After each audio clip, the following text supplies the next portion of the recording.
Cool cartoon.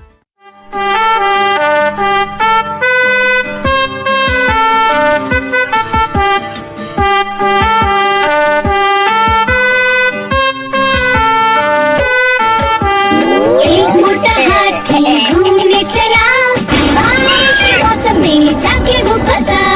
बादल को देखा, देख के डरा, दूसरे हाथी को इशारे से बुलाया, इधर आ, इधर आ, इधर आ।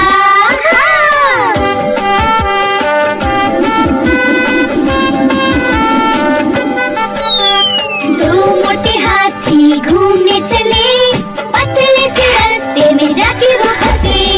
ऐसे फंसे कि निकल न सके, तीसरे हाथी को इशारे से बुलाया, इधर आ, इधर आ, इधर आ।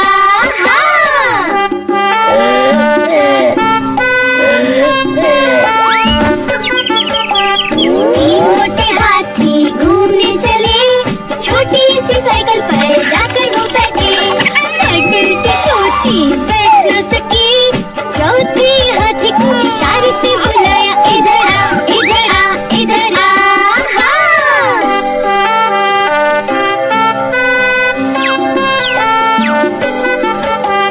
चार मोटे हाथी घूमने चले, सब्जी के ठेले पर बैठने लगे।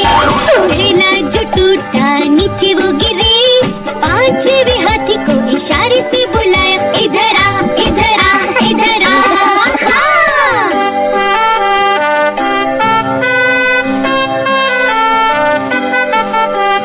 पांच मोटे हाथी घूमने चले, बंदर के जाल में जाके वो फंसे। बंदर को देखा, देख के हंसे, बंदर ने जाके जाल हटाया, ला ला ला ला ला ला ला। पांचों हाथी मिलकर झूमने लगे, पांचों हाथी मिलकर नाचने लगे, पांचों हाथी मिलकर झूमने